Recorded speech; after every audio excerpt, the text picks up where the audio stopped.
15 anos, né? Aliás, a menina com 15 anos, ele tinha 10 anos mais velho. Aí as adolescentes assanhadas na igreja querendo casar, disse, tá vendo, papai, né? Ele casou com ela, tinha 15 anos, eu disse, pois me arranja um valadão que eu dou você para casar. O problema são as cabeças, as maturidades que são diferentes, né? Então nós casamos há 26 anos de idade, há 26 anos atrás. E queridos, eu não sei nada sobre família, sei muito pouco sobre família. Mas a cada dia que eu descubro uma coisa, descubro algo a mais sobre a família, eu fico assustado quando eu descubro a grandeza e a importância que é a família. A grandeza e a importância que é a família. Deus, ele chama famílias, Deus salva famílias, Deus tem projeto, programa com família. Você está compreendendo? Então Deus alcança famílias. Isso é muito interessante. Em algum momento da história, Deus entra numa família. E a partir daquela família, Deus começa a construir algo. Deus começa a levantar homens e mulheres extraordinários dentro daquele núcleo pequeno que é a família. Ok? Por isso que a Bíblia diz que Deus odeia divórcio, Deus odeia brigas, Deus odeia essas coisas, porque se existe divórcio, se existe separação, o programa que tinha para aquela família foi bagunçado. Vocês estão comigo? Eu ouvi uma história, acho que eu estava conversando com a Unília, se eu não estou enganado, foi Anderson Silva que citou esse caso, pastor Anderson Silva,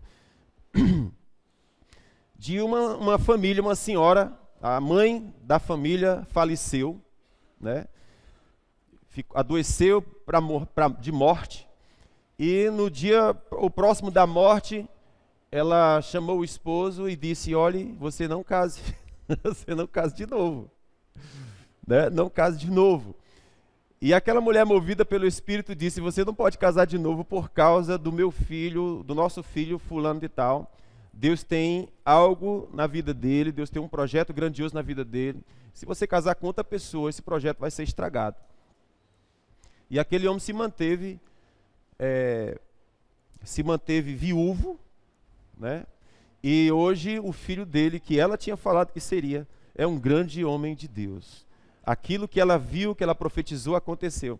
Agora o que me chama a atenção nessa história é que ela disse, se você casar com outra pessoa, isso pode ser estragado, né? Você veja como é tão sério. Olhem para mim. Tá, deixa esse negócio aqui. Não mexe não, acho. Aleluia, para aí. Então você imagina se aquele homem casasse com uma outra pessoa, ele traria para dentro da sua família uma pessoa com a mente totalmente diferente, com raciocínio totalmente diferente, com espiritualidade totalmente diferente. Talvez aquela mulher fosse um cão para aquele menino, né? E iria criá-lo dentro de uma prisão mental, dentro de uma prisão espiritual, e aquilo que Deus tinha projetado para a vida dele não acontecia. Eu não estou dizendo com isso que quando acontece morte na família, não case mais, não, isso não é regra, não é lei. Eu só estou dizendo que como é sério família, como é sério a pessoa com quem você se casa, a pessoa com quem você decide formar uma família com ela. Vocês estão comigo? Então Deus tem projeto, Deus tem planos com a sua família. Essa pessoa que você se uniu não é qualquer pessoa. É uma pessoa que você se uniu para um programa. Na verdade, Deus está procurando pai e mãe para encontrar um homem de Deus e uma mulher de Deus para criar seres especiais ali dentro. Os filhos que vão nascer dentro daquele lar são seres especiais. E você, papai e mamãe, são as pessoas que vão treinar essas pessoas para o projeto de Deus na vida delas. Amém, queridos? Então isso é muito grave. E dentro desse projeto, dentro desse programa, muitas coisas acontecem. E os filhos não seguem o plano que você tinha. Eles não saem do jeito que você pensou ele branquinho, nasceu preto, pensou com cabelinho liso, nasceu caracolado. Você pensa que ele seria um menino obediente, ele não é, ele é rebelde, ele faz estripulia, ele não tem controle, ele bate nas professoras, é um menino, né, daqueles, tinhoso, daqueles fortes, né? Aí você diz, meu Deus, eu sou a pessoa errada para treinar essa pessoa, eu não consigo. Pois bem, É aí onde você precisa se encher de Deus para poder ter a sabedoria para criar aquela coisinha que Deus botou ali nas suas mãos, para que você não estrague o projeto de Deus nele. Vocês estão comigo? Então Deus confiou em você para entregar pérolas, para você cuidar delas. Eu sempre, quando falo de família, digo que os pais são os pastores dos seus filhos. Então, assim, livrando aqui um pouquinho a minha barra, né? As pessoas falam muito de pastor. Pastor é isso, pastor é aquilo. Eu digo que se você entender que você é pastor na sua casa, que tal? Você é um bom pastor. Que as pessoas diriam do pastor que mora na sua casa? Aí você diz, não sou pastor não, você que pensa. Deus colocou você para ser pastor do seu filho. Você é pastor de uma pequena casa de 2 pessoas, 3 pessoas, 4 pessoas, mas você é pastor ali. Não sou nem religioso. Pois então, o projeto família é projeto de Deus, querido, não tem como fugir disso. Não foi eu que criei família, não foi a igreja que criou família, a família existiu antes da igreja, antes do Estado, antes de tudo. Deus criou a família no Éden. Criou, pois, Deus o homem, e viu que ele estava só, e Deus viu que não era bom como estivesse só. Então ele fez uma mulher e disse, está aí, toma para tu. Depois a Bíblia diz assim, então deixará o homem pai e mãe, se unirá à sua mulher, e será uma só carne com ela. Ali estava constituído a primeira família da face da terra. Quem criou o projeto foi Deus, quem criou o programa foi Deus, não tem cartilha. A gente faz curso de casais para a gente discutir os principais problemas, para a gente dar um norte, para a gente lançar alguns fundamentos, mas não tem cartilha. Aconteceu com a minha mulher, não vai acontecer com a tua. A minha mulher, tua mulher. Cabeça totalmente diferente, cultura totalmente diferente, costume totalmente diferente. Uma gosta de servir marido, outra gosta de ser servida. É diferente. Uma gosta de orar, outra não quer nem saber. Uma gosta de Deus, outra não quer saber de Deus. Uma gosta de cuidar do menino, outra não gosta. Detesto o menino, odeio. Não quero ser mãe. Estraga, desce tudo, cai tudo. Não gosto da ideia de ser mãe, né? São pessoas diferentes. Já tem outra, meu Deus, me dá filho, me dá filho, me dá filho. E a outra, Deus me guarda, Deus me guarda, Deus me guarda, Maria, todos os santos. Não quero. São pessoas diferentes, não? Então, assim, por mais curso de casais que você faça, não vai ter cartilha, tu vai ter que aprender a conviver com aquela criaturinha que Deus colocou do teu lado. E esse é o ponto, queridos, estão comigo? Esse é o ponto.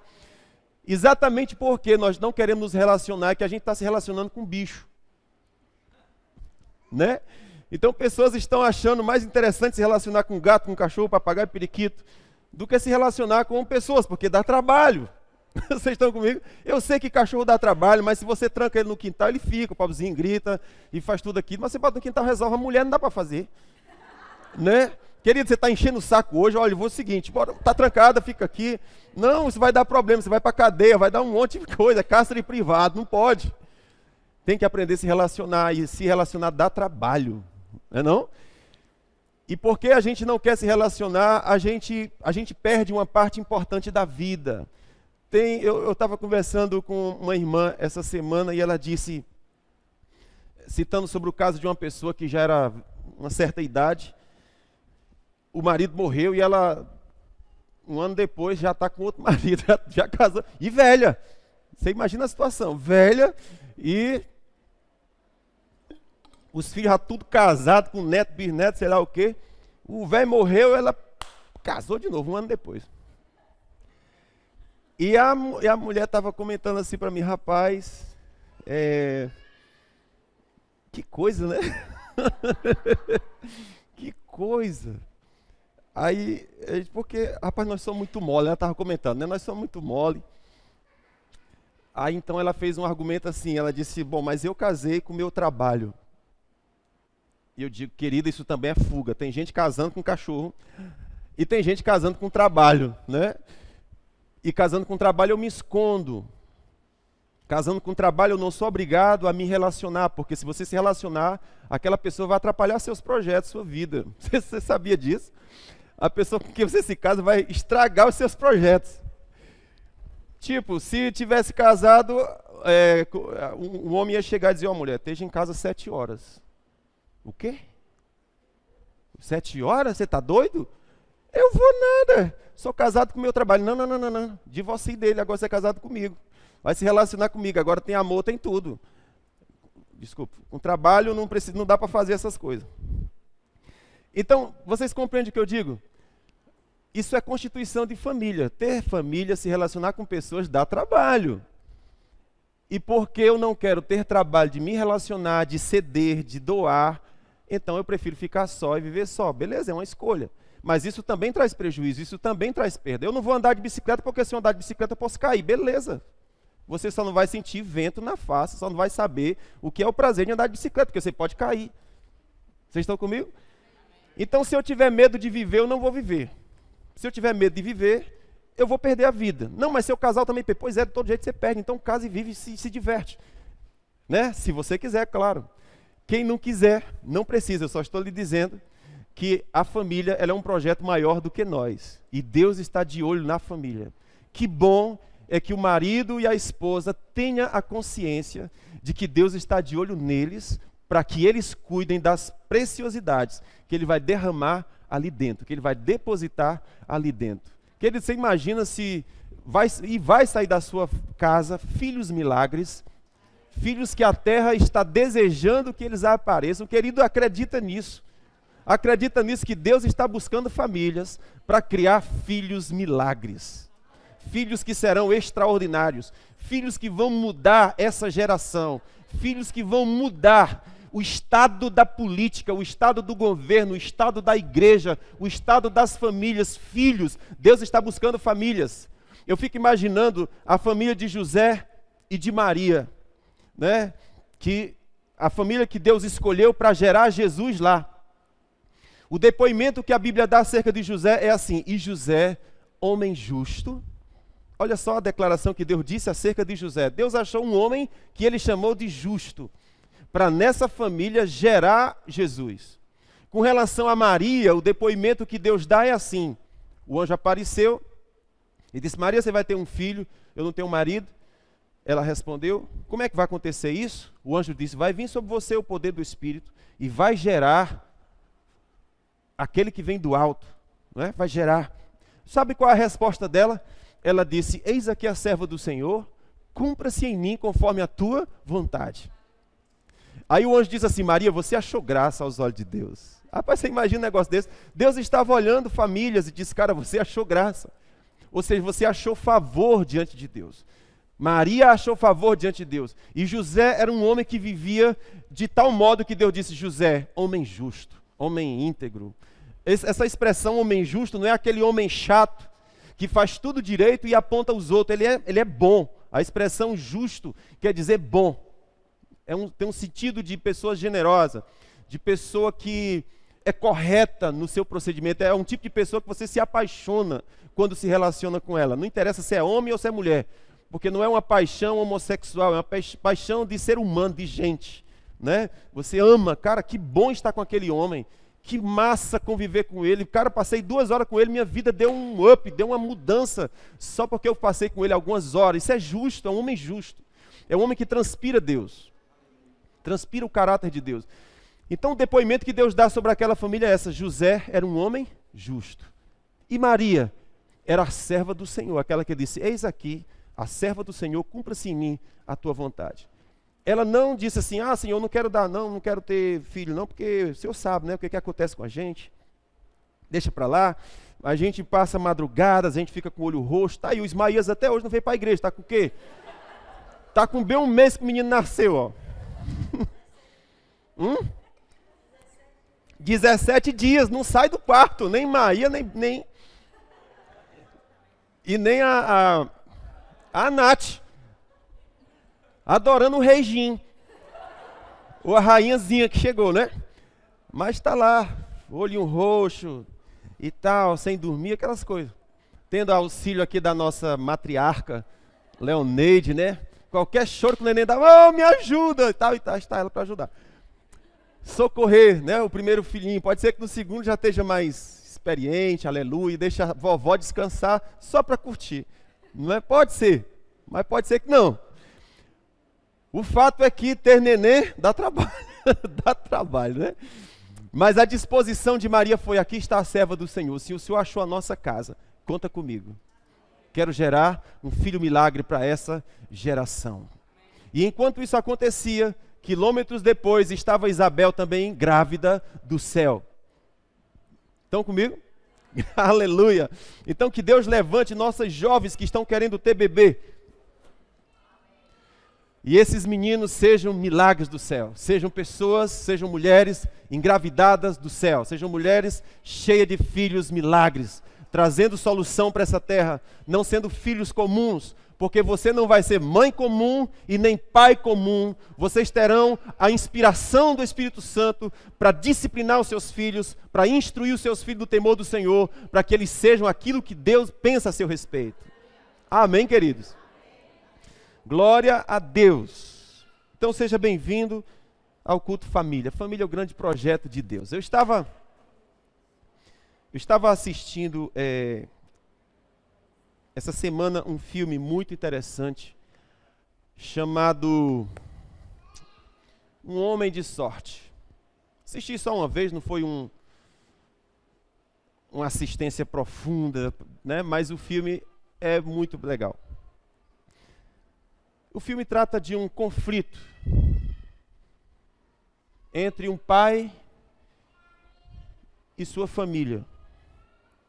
Olha que coisa interessante.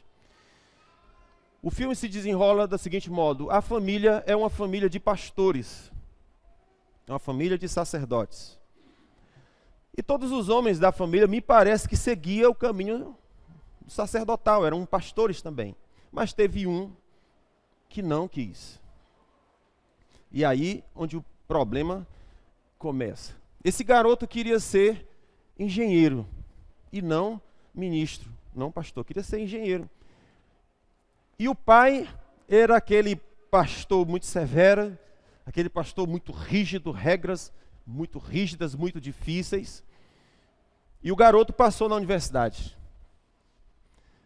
E agora ele ia para o mundo, distante do pai, distante da família, e o pai estava desesperado acerca do seu filho, porque sabia que ia perdê-lo. Ia saber que ia perdê-lo na universidade. Então ele faz oração no almoço, do tipo assim: Deus, que ele não deseje as riquezas que a traça corrói, que ele não se perca com as paixões e as tentações da universidade. Faz uma oração bem difícil. Eles comem lá um prato frio e no final o garoto vai se despedir do pai. E o pai diz a seguinte coisa: eu separei um dinheiro para dar-te no dia em que nos deixarias. Mas como escolheste seguir teu próprio caminho, não receberás. Então você preste atenção, aqui já começa uma situação bem difícil. Era um garoto que foi criado dentro do ambiente da igreja, muito legalista, muito cheio de não podes, é proibido, Deus vai te pegar. E a situação difícil. O pai, então, quando vai se despedir do filho, em vez de dizer: filho, seja abençoado, que o Senhor te guarde, o pai diz: eu guardei um dinheiro para você, mas como você escolheu o seu caminho, você não vai receber. Aí o garoto responde: pai, eu sempre me senti sem um lar. E sempre me senti um estranho na sua casa. Olha só. Então o pai diz assim: desassossegado será o que desafiar o Senhor. E nisso dá-lhe uma tapa no rosto. Pá! E ele disse: bata-me de novo. Eu posso rejeitar a graça de Deus. Ele chamava isso de graça de Deus. Eles precisavam passar uns dias aqui na TGF para ouvir um pouquinho sobre a graça de Deus, sobre como é o Pai, como que o Pai é. Mas a única coisa que eles conheciam acerca de Deus era esse tipo de coisa: desassossegado será aquele que desafiar o Senhor. Então ele bate a porta e diz assim: assim seja, bah, e vai-se embora com o seu pai. Aliás, vai-se embora para distante do seu pai. Agora, por que esse relato desse filme é tão interessante? Porque é um filme realmente muito profundo. E ele discute essa relação de pai e filho. Ele discute a relação de... Parece que eu estou fazendo propaganda do filme, né? Mas eu vou, você vai entender. A situação que esse filme encerra é a situação de uma quantidade enorme de gente. Esse garoto sai de casa e vai para a sua universidade. Quero que você observe isso aqui. Rompido com o pai, odiando Deus. Por que ele odiava Deus? Porque a única coisa que ele conhecia de Deus era aquele que queria puni-lo, é aquele que estava esperando ele vacilar um pouquinho para poder se dar de mal. Vocês estão comigo? Queridos, apesar de nós estarmos já há mais de 2000 anos que Jesus veio, nós ainda alimentamos pensamentos na nossa mente de coisas que Deus faz quando Deus não faz. Eu estava ouvindo um depoimento de um pastor recentemente, e ele estava contando uma experiência que ele teve na Bahia, um evento que foi fazer lá e quebrou a perna. Teve um acidente lá, quebrou a perna. E ele estava dizendo: Deus quebrou a minha perna para me ensinar. E nesse período que eu quebrei a perna, eu aprendi muitas coisas, eu fiz muitas coisas. E a gente fica pensando, como que pode? Uma pessoa que estuda tanto, uma pessoa que já nasceu na igreja, o pai era pastor, o avô era pastor, o fulano era pastor, e tantos anos depois ele ainda acredita que Deus quebrou a perna dele, para poder ensinar a ele uma lição. Vocês estão comigo? Deus quebrou a perna dele porque queria ensinar-lhe uma lição. Esse argumento é muito fácil de ser desmanchado, mas ele está firme no coração das pessoas. A impressão que as pessoas têm de Deus é aquele velho ranzinza que ele está esperando só você falhar para você receber o castigo daquilo que você merece. Vocês estão comigo? Preste atenção isso aqui. É só isso aqui. Esperando uma chance lá para... Você vacilou, te pego. Aí a pergunta é muito simples. Jesus faz uma comparação entre o Pai da terra e o Pai do céu. Ele diz assim: vocês que são maus sabem dar boas coisas a seus filhos. Está correto? Ok, ele diz que nós somos maus pais. Está correto? Isso inclui mãe. Ok? Porque se a gente disser para os filhos: olha, teu pai é mau, ele não tem problema. É verdade. Agora, tua mãe é má. Opa, peraí, mexe com a minha mãe que eu te mato. Né? Então mexa com meu pai, com a minha mãe não. É aquela historinha que a gente cantava quando era criança, né? Como era? Batatinha quando nasce espalha da rama pelo chão. Como é que é? Batatinha quando nasce espalha da rama pelo chão. Como é? Ah, perfeito, é isso aí.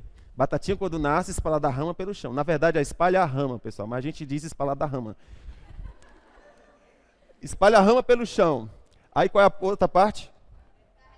É isso, carrega o papai no bolso, batatinha quando nasce, espalha a rama pelo chão, carrega o papai no bolso, mamãe no coração. O bolso se rasgou, o papai caiu no chão. Mas a mamãe que é mais querida, eu carrego aonde? No coração. Yes, todo mundo aplaude. Mas o pobre do papai rasgou o bolso, espalhou a rama pelo chão, foi-se embora. É uma graça, é terrível, mas é isso aí. Então esse é o desenho que se tem do pai. Mas quando Jesus falou, os pais são maus, ele incluiu mãe. Porque apesar da mãe ter aquele coração maravilhoso, aquele coração lindo, ainda é o pai que chega e bota equilíbrio. Meninos que são criados com excesso de mãe tem problema. Meninos que são criados com excesso de pai também tem problema. Ele precisa da firmeza do pai, mas ele precisa do aconchego da mãe.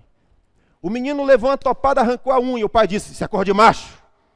Bora, levanta, garoto." A mamãe chega, faz o quê? Meu Deus, não sei o quê. Pega lá a bacia e pega não sei o quê. Vai, meu Deus, isso é o quê? Fica desesperada. Senta aqui, meu amor, meu queridinho, meu Deus. E o menino... E a mamãe salvando ele.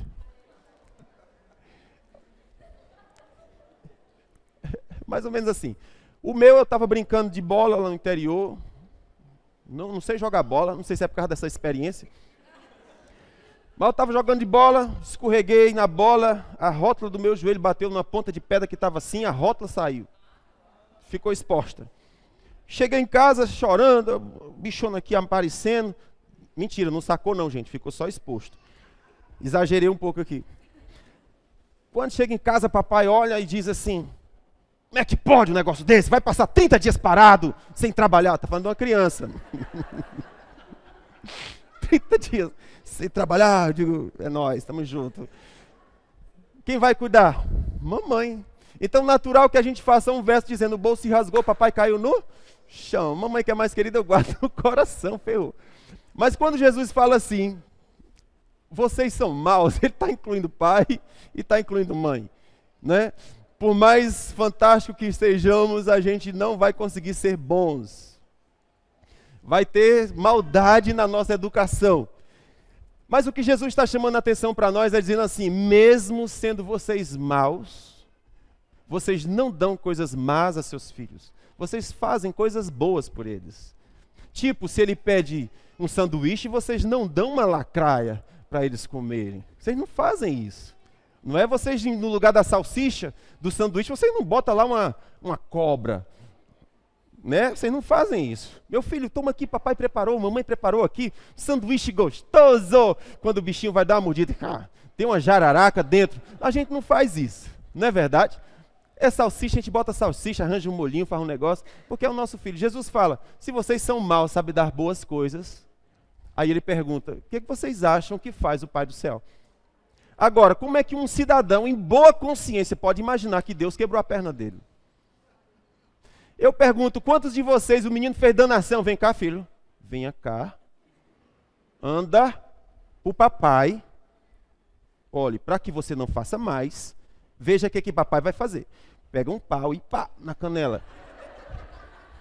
E fica quebradinho. Para que é isso?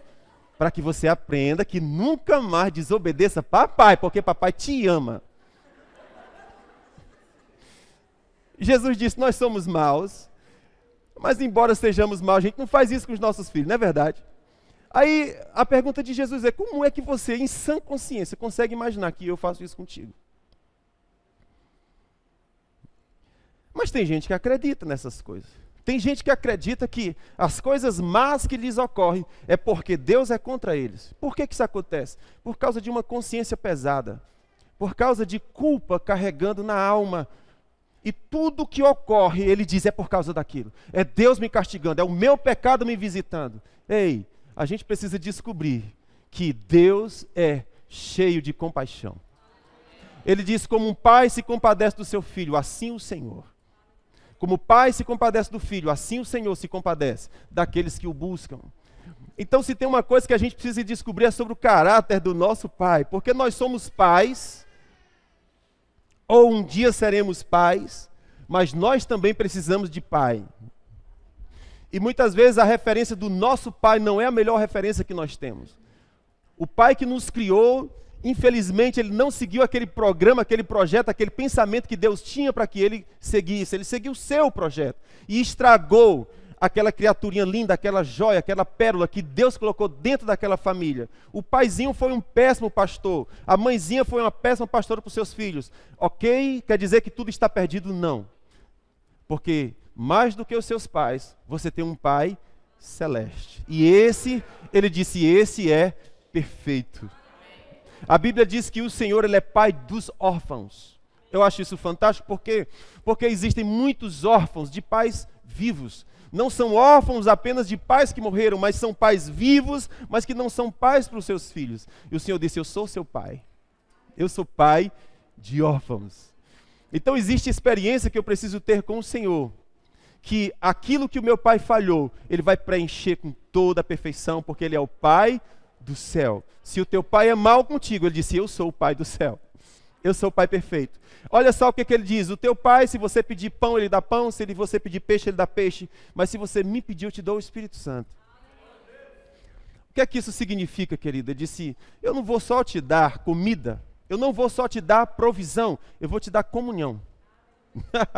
Você sabe que é algo que nós falhamos demais como pais. A gente se preocupa em dar alimento, em dar comida, mas não há suprimento emocional. Vocês estão comigo? Não tem suprimento emocional. E por que não tem suprimento? Porque você não tem emoção para dar. Amém? Não é que eu não queira dar, não é porque eu sou mau, é porque eu não tenho, eu não sei fazer, eu não tenho. Eu só dá quem tem. A gente só dá o que tem. Se eu não tenho, eu vou dar o quê? Então o Senhor disse, eu sou o pai dos órfãos. Porque existem filhos que, embora os pais estejam vivos, eles são órfãos. Mas ele disse, se você me pedir, eu te dou o Espírito Santo. E o Espírito Santo, a palavra que está relacionada ao Espírito Santo é a palavra comunhão. A comunhão do Espírito. Ao Pai está associada a palavra amor, amor do Pai. Ao Filho está associada a palavra graça do Filho. Mas o Espírito Santo está associado à palavra comunhão. Se você me pedir, eu vou te dar relacionamento. Se você me pedir, eu vou morar dentro de você. Eu não vou morar a quilômetro de distância. Os pais sempre vão estar ausentes, sempre vão estar trabalhando, sempre vão estar correndo atrás de provisão. Nem sempre eles vão estar para suprir a carência emocional dos filhos. Mas o Senhor disse, eu não vou te dar pão, não vou te dar peixe, eu vou te dar a minha presença. Eu vou te dar eu, né? E isso é fantástico, esse é o presente que o Pai do céu tem para dar, queridos. Então veja, na história desse rapaz que nós estávamos lendo, que nós estávamos contando, dois problemas fundamentais tinha ali. Ele era rompido com o seu pai, ele era rompido com Deus. Seu relacionamento com Deus era rompido, porque tudo que ele conseguia absorver de Deus, era que Deus era mau e perverso e queria castigá-lo. Estão comigo? Agora veja o que acontece. Esse garoto vai para a cidade grande, de fato vai estudar engenharia. Luquinha, vamos lá? Estamos já quase terminando já. Ele vai estudar engenharia na cidade grande, pobre, sem recurso nenhum, porque o dinheiro que o pai tinha separado para ele não deu. Por que não deu? Porque você seguiu o seu próprio caminho, não o que eu tinha para você, ok? E você sabe que esse é um pensamento que nós temos, tipo, Deus só me abençoa se eu seguir o caminho que Ele preparou para mim. Se eu não fizer o que Deus planejou para mim, eu sou amaldiçoado. É outro tipo de raciocínio que tem na nossa cabeça. Se eu não seguir o caminho que Deus tem para mim, eu sou amaldiçoado. Eu só sou abençoado se eu seguir o caminho que Deus tem para mim. Era o raciocínio que tinha esse paizinho também. Como você não seguiu o meu caminho, eu não te dou o dinheiro que eu tinha preparado para você. Então esse garoto vai seguir a vida dele rompido com o pai e rompido com Deus. Ele queria jogar pedra em toda a imagem que ele visse de Jesus, ele queria jogar pedra. Ele estava irado, revoltado contra Deus. Quando ele chega na cidade grande, ele conhece, pobre, não tinha recurso, não tinha nada, mas ele tem a sorte, por isso o filme é chamado Um Homem de Sorte, de encontrar uma família rica. Ele era um gênio, muito inteligente, criou um projeto absurdo, avançadíssimo para a sua época, energia eólica, 1800, não sei qual é filme de época, muito antigo. E o cara já tinha visualizado a energia retirada dos ventos, energia retirada das ondas. O cara era um gênio, era séculos à sua frente. Ele levou o projeto para os grandes engenheiros, e os engenheiros, você é um sonhador, você é um louco, isso não tem fundamento, não tem... Mas a família rica escutou o projeto e disse, camarada, esse cara está fora do seu século, ele é muito gênio, ele é muito louco. E aí criou-se uma relação com essa família rica.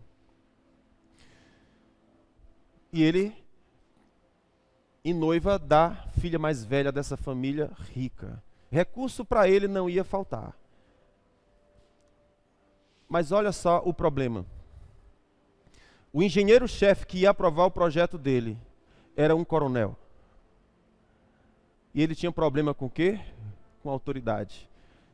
Ele tinha problema com seu pai. Quando ele viu aquele homem, e o projeto dele tinha que ter a aprovação desse cara, e o cara colocou algumas condições, ele disse, negativo. Eu não me curvo. Então, a família rica juntou vários investidores e disse, tem uma condição para o seu projeto ser aprovado, se você pedir desculpa ao general. Ele disse, negativo. Peço desculpa não. Voltou para a miséria de novo. Ficou sem nada. Voltou para a miséria de novo. Tudo porque você não consegue dizer, me perdoe, me desculpe, eu estava errado, eu não reconheço a autoridade. E por que eu não reconheço a autoridade? Porque eu estou ferido com meu pai. E o meu pai é uma figura de autoridade. Então, se eu casar, pode ter certeza, você vai ter problema no relacionamento com seu marido. Por quê? Porque você tem problema com a autoridade, está ferido com o pai. Você não vai reconhecer nenhuma outra autoridade, vai ter problema com a autoridade.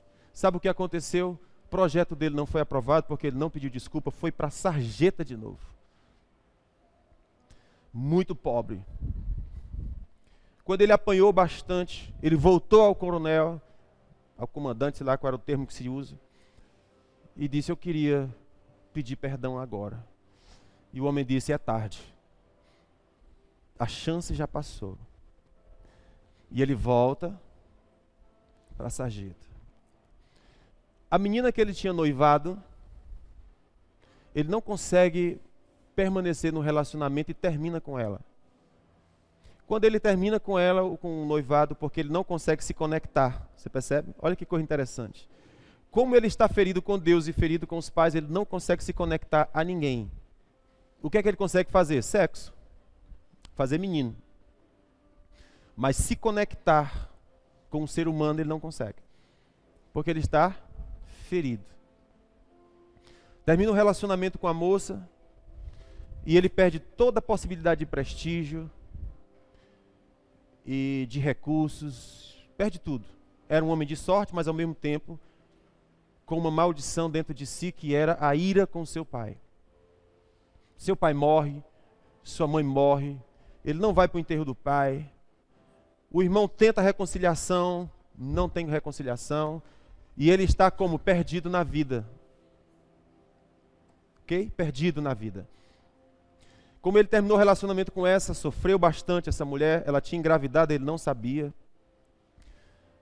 Pelo que parece, ela abortou. Não fica claro, mas dá a entender que ela abortou. Ele volta para a sua terra, de onde ele veio, e se casa com uma mocinha da igreja. Faz 3 filhos nela, mas também não consegue se conectar com ela. Não tem relacionamento com ela. É aquele cara distante. E agora o que ele percebeu? Nasceram seus 3 filhos, e o menino primogênito era igual a ele.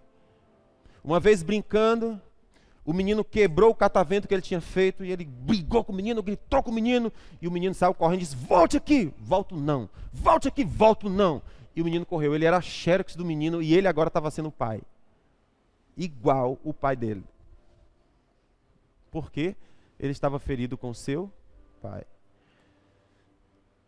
Moral da história é que esse garoto faz 3 meninos nessa mulher, é aquele marido distante e aquele pai que tenta se conectar com o filho, mas não consegue, há uma ferida dentro deles, não consegue se conectar.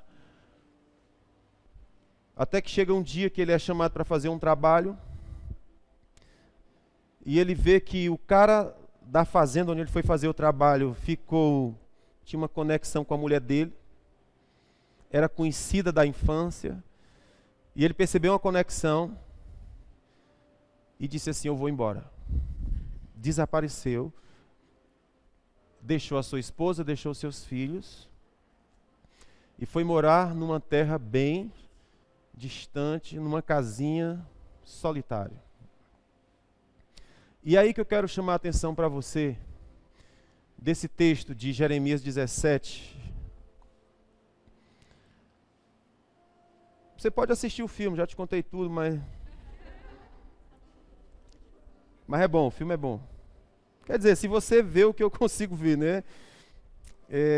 Para mim é um filme extraordinário, porque ele fala de muitos dilemas que nós enfrentamos como seres humanos. Moral da história, aquele cara termina sozinho, no pé de uma serra, barbado e doente. E era um homem gênio, à frente do seu tempo, muito inteligente. Tinha um projeto para a cidade que ninguém conseguia ver, ninguém conseguia imaginar, mas ele morreu com o seu projeto, porque ele não tinha condição de dizer, me perdoa. Jeremias capítulo 17, versículo 5 diz assim: maldito é o homem que confia nos homens, que faz da humanidade mortal a sua força, mas cujo coração se afasta do Senhor.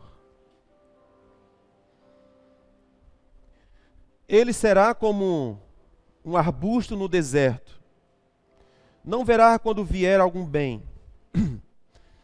Habitará nos lugares secos do deserto, numa terra salgada onde não vive ninguém. Versículo 7. Mas bendito é o homem, cuja confiança está no Senhor, cuja confiança nele está. Ele será como uma árvore plantada junto às águas, e que estende as suas raízes para o ribeiro. Ela não temerá quando chegar o calor, porque as suas folhas estão sempre verdes. Não ficará ansiosa no ano da seca, nem deixará de dar fruto.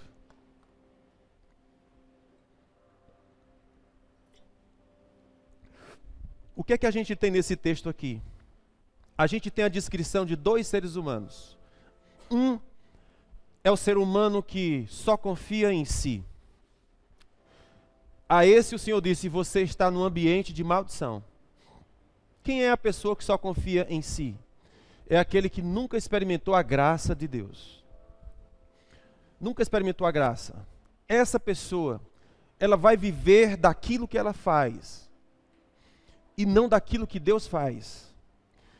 O que é que eu quero dizer com isso? Diante da vida, nós carregamos culpas, nós carregamos medos, nós carregamos temores, nós carregamos um monte de sentimentos dentro de nós que nos aprisionam e não nos deixam correr, está correto? Não nos deixam avançar, eles nos amarram, eles nos mantêm em cadeias. Como por exemplo o caso desse rapaz, ele tinha ódio de Deus e tinha ódio do seu pai. Ele tinha ódio de Deus porque ele achava que Deus queria matá-lo, que Deus queria persegui-lo, que Deus queria prejudicá-lo, que Deus queria amaldiçoar, porque foi isso que ele aprendeu a vida toda. E ele tinha ódio do seu pai, porque o seu pai era aquele que pregava essas coisas, vivia estas coisas, era extremamente rígido, ríspido, e não sabia o que era graça, não sabia o que era favor. E a gente aprendeu o que é graça. Graça é receber o que Jesus merece. Estão comigo? É receber o que Jesus merece e dar a Jesus o que nós merecemos. Isso é graça. Nesse sentido, nós não fazemos, nós cremos. Nós nos abaixamos e deixamos Deus nos cobrir. Vocês estão comigo? Você sabe que por causa de nós não termos experimentado graça e favor até receber presente, a gente não consegue. Uma pessoa ser generosa conosco, a gente pensa, o que é que você quer? Você está querendo o quê? Qual é a sua intenção? Porque a gente não sabe o que é receber, a gente só sabe o que é pagar e ter o que merece. Vocês estão comigo? Mas o favor é algo gratuito. Favor você não fez, você só se abaixa e deixa o outro te cobrir. Isso é graça. Se eu não conheço isso, a Bíblia diz que você vai morar no deserto. O que é o deserto? É o lugar de solidão. É o lugar onde não tem fruto. É o lugar onde as folhas secam. É o lugar onde a tristeza consome. É o lugar onde a depressão pega. É um lugar sem favor. O que acontece com essa pessoa? O Senhor está dizendo, você só está confiando no que você consegue fazer. E você só recebe o que você consegue reproduzir. Você não experimentou o que é Deus te cobrindo. Aí o versículo seguinte diz, mas bendito é aquele que confia no Senhor e a sua expectativa está no Senhor. Você será árvore plantada junto às correntes de água. Você vai ver o bem do Senhor. O primeiro caso, ele diz assim, você virá o bem do Senhor, mas você não vai ver. Aquele que habita no deserto, que não experimentou a graça, o bem do Senhor vem, mas ele não consegue ver. O que é que tem no seu coração? Só reclamação. O que é que tem no seu coração? Murmuração, queixumes, má expectativa do futuro. O vento sopra, mas ele não sente, ele não percebe. A sua pele não se diverte com as pequenas coisas da vida. Nós estávamos brincando com uma colega nossa que está tendo um acompanhamento com um psicólogo. E uma das tarefas do psicólogo foi, olha, a sua tarefa é contemplar o belo. E sabe que cearense não perde a piada, né? Então meu sobrinho disse assim, então nós vamos fazer um post do belo, vamos dar para você e botar lá no seu quarto. Piada, gente. Perde um amigo, mas não perde a piada. Então, o psicólogo diz, minha filha, a sua tarefa essa semana vai ser contemplar o belo. Aí o meu sobrinho fala, bom, então vamos fazer o quadro. Bota lá o quadro do belo, você contempla o belo, pronto, resolve. É óbvio que não é disso que o psicólogo está falando. O psicólogo está dizendo que você vai ter que aprender a enxergar a beleza de uma flor de novo. Você vai ter que aprender a olhar para as montanhas e se encher de gozo só em contemplar as montanhas. Você vai ter que aprender a sentir a brisa de novo no seu rosto, a sentir a beleza do pé pisando na areia. Você vai sentir de novo a beleza de subir no pé de goiabeira, de mangueira, de mijar no pé do muro. Eu sei que vocês não sabem o que é isso não, isso é coisa de macho, né? Tá certo, vocês não mijam no pé do muro, tá bom.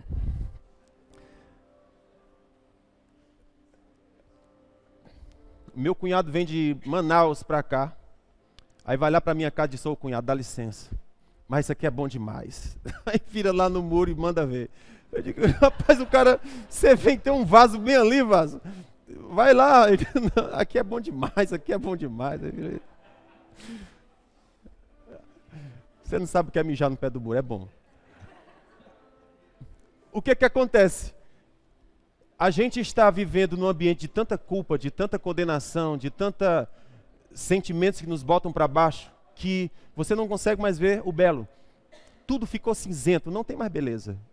E o psicólogo está dizendo, querida, para você achar o seu caminho de volta, você vai ter que começar a contemplar o belo. Esse texto aqui está dizendo que se eu não provar da graça do Senhor, ou seja, se eu não deixar Deus me cobrir daquilo que eu não mereço, você não vai ver o belo. Vai vir o bem do Senhor, mas você não consegue ver. E não consegue ver por quê? Porque o coração está cheio de outras coisas. Está cheio de reclamação. Eu não vejo o bem que o Senhor tem me feito, eu só vejo o mal que Ele tem feito. Mas Ele está dizendo, se você deixar eu lhe cobrir, se você deixar de confiar no que você faz, na sua justiça, na sua santidade, na sua espiritualidade, e você começar a depender de mim, do que eu faço, do que eu te visto, do que eu te cubro, Ele disse, então você vai ver o bem do Senhor. Você não vai ser morador do deserto, você vai ser morador dos rios de Deus.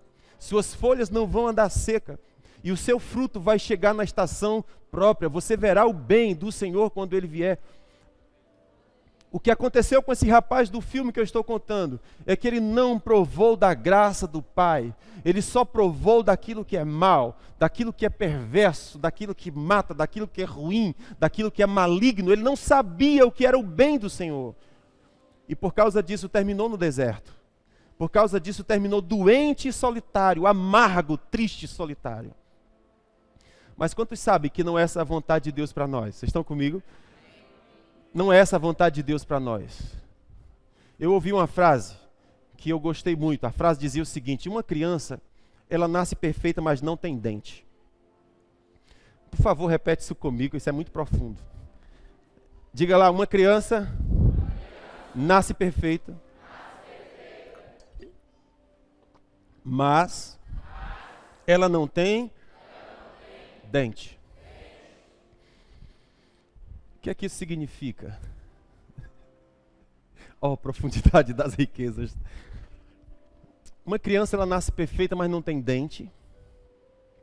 Uma criança nasce perfeita, mas ela não tem cognição desenvolvida. Uma criança nasce perfeita, mas ela não sabe andar. Uma criança nasce perfeita, mas ainda tem muito para crescer. Vocês estão comigo? Uma criança nasce perfeita, mas não tem dente. Ela não tem cognição. Se você pegar ela e colocá-la diante do espelho e disser, filha, você é uma criança. Ela, filha, eu sou papai. Ela, O pessoal faz um filme, né, das crianças conversando, mas aquilo é o adulto colocando palavra na boca das crianças. E no filme diz, o papai parece que é besta, parece que é doido. Só que a gente sabe que criança não tem esse raciocínio, ela não tem cognição. Na verdade, ela nem sabe quem ela é, nem sabe quem é o pai. Mas sabe uma coisa interessante? A criança, ela nasce perfeita, mas não tem dente, ela nasce perfeita, mas não sabe andar, ela nasce perfeita, mas não tem cognição. Porém, uma coisa é interessante. Ela reconhece a voz. Aleluia. Ela reconhece a voz. Voz de quem? A voz do Pai. Ela não tem cognição para falar com você, para dizer quem ela é, para explicar as coisas, mas quando ela escuta a voz, ela sabe. Ela sabe. Quando eu olho o livro de Jeremias, capítulo 1, quando o Senhor chama Jeremias, o Senhor diz assim: Jeremias, eu estou te chamando para as nações. Eu te chamei quando você ainda estava no ventre de sua mãe. Deixa eu ler esse texto contigo. Jeremias capítulo 1. Olha só o que diz. Jeremias 5, 1. Aliás, perdão. Jeremias 1, versículo 5. Diz assim: a palavra do Senhor, versículo 4, veio a mim, dizendo: antes de formá-lo no ventre, eu te escolhi. Antes de você nascer, eu o separei. E o designei para que você seja profeta às nações. Ele diz assim, ele responde: ah, soberano Senhor, eu não sei falar, pois ainda sou muito jovem. O Senhor, porém, lhe disse: não diga que eu sou jovem. A todos a quem eu enviar você, você irá. E tudo o que eu disser para você dizer, você vai dizer. Dirá tudo o que eu te ordenar. Mas o que me chama a atenção é o versículo 5. Antes de formá-lo no ventre da sua mãe, eu escolhi você. Antes de você nascer, eu o separei e o designei profeta às nações. No ventre, o Senhor fala. Quando ainda está no ventre da mãe. Você consegue imaginar o que é isso? Você pode olhar para a sua história e dizer: bom, um monte de coisa ruim aconteceu. Eu detesto um monte de coisa na minha vida. Sei lá, cada um de vocês tem a sua história. Está paralisado por algum tipo de medo, por algum tipo de timidez, por algum tipo de coisa. E se você descobrisse que quando você estava no ventre da sua mãe, o Senhor falou com você? O Senhor estava envolvido na sua gestação. O amor de Deus, para entender o amor de Deus, você vai começar aí. Existem pessoas que dizem: ah, eu nasci porque a camisinha estourou. Eu nasci porque meus pais usaram um método anticoncepcional equivocado. Ah, eu nasci, meus pais até disseram que eu fui um engano. Na verdade, eu descobri no livro de Eclesiastes que a Bíblia diz assim: há tempo de nascer e há tempo de morrer. Quem determinou o tempo de nascer foi Deus. Quando chegou o dia de você nascer, você nasceu. E não há quem interfira nesse processo. Não é seu pai, não é sua mãe. Você é sobrenatural, você não é natural. Tudo que a gente vai analisar nessa terra vai ser analisado na perspectiva natural. Deus não trabalha assim. Você é sobrenatural. A sua gestação foi sobrenatural. E enquanto você estava envolvido no ventre de sua mãe, Deus cobria você e falava com você. Então perceba, voltando para a nossa frase inicial, uma criança nasce perfeita, mas ela não tem dente. Ela não sabe falar e ela não tem cognição, mas uma coisa ela sabe discernir, é quando o pai fala.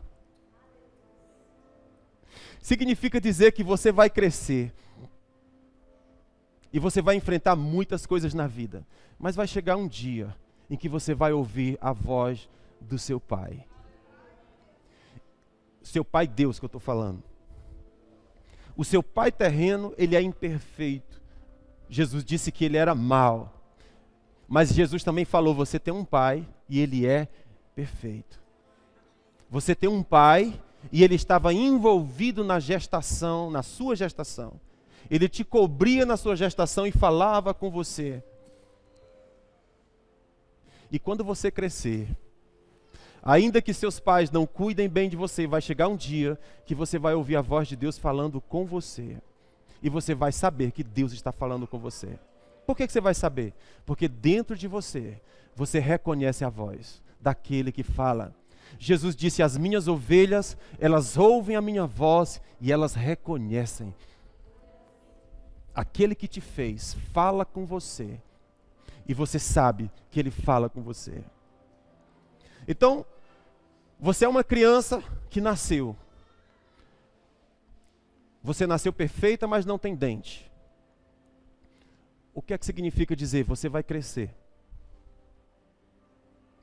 Uma criança, ela se comporta como um porco, mas ela não é porco. Amém?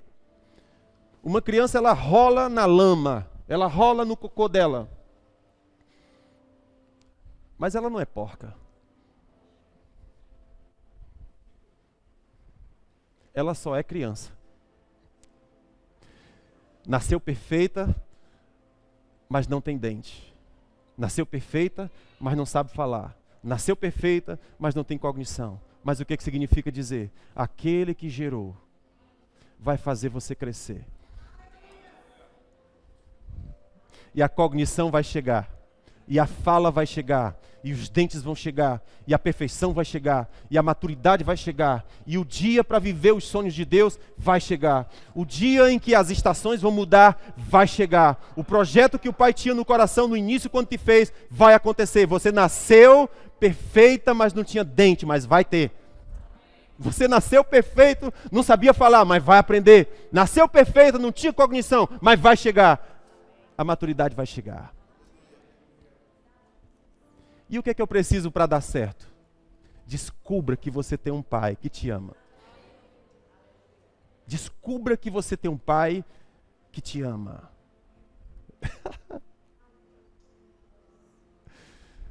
Descubra que você tem um pai que te ama. Que vai tocar nas feridas da sua alma que foram geradas. Que paralisa você, que enferma você.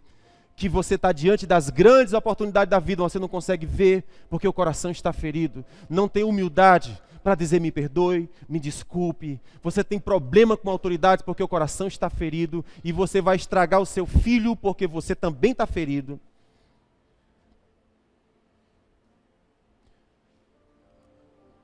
Existem dois caminhos possíveis. Ou você vai ser igual ao seu pai, exigente, rigoroso, ou então você vai ser o contrário. Não tem regra nenhuma, mas os dois é coração ferido.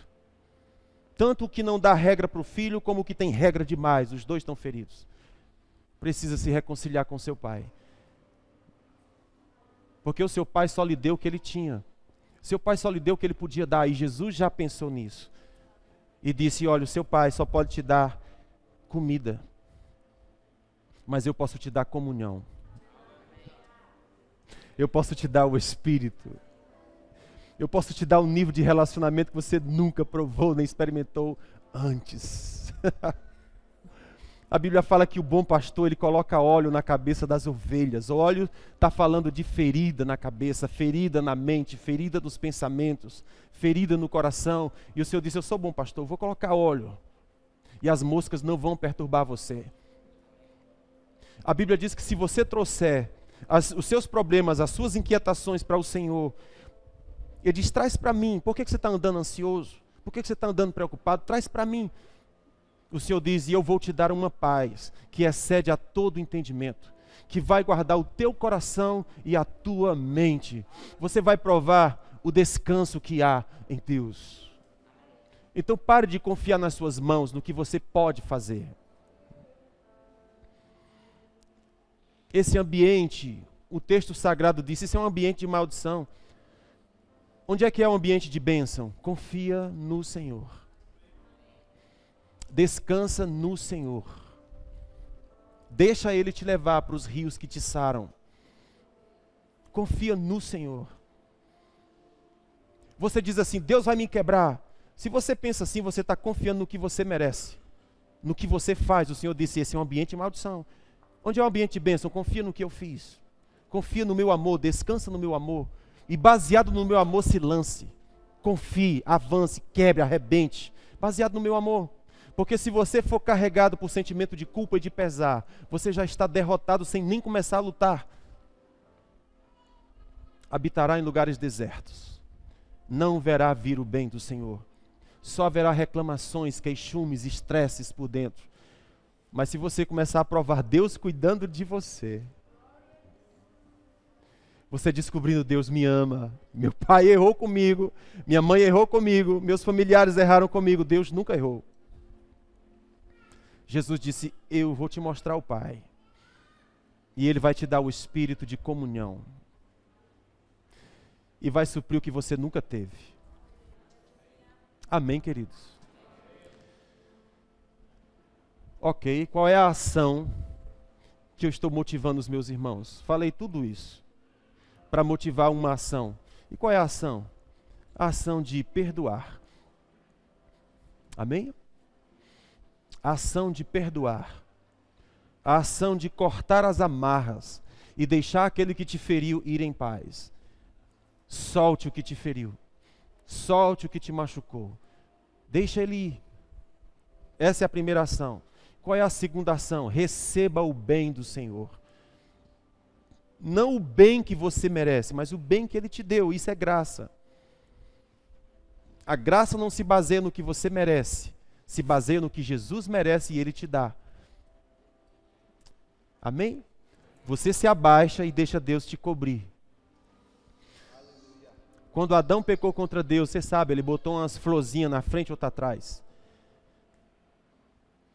E Deus, Adão, por que você está botando essas florzinhas aí? Aí disse, Senhor, porque eu estou com vergonha. E eu estou com medo.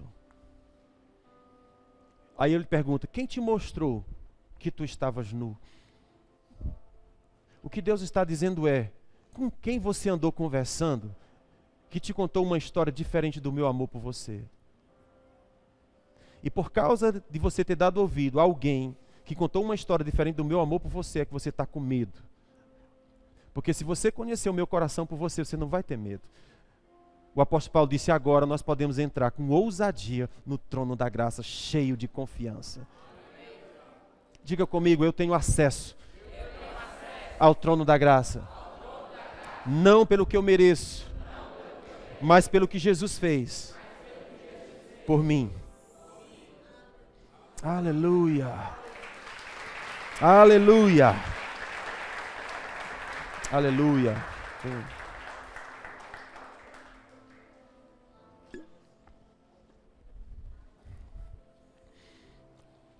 Eu quero fazer um apelo aqui diferente, queridos.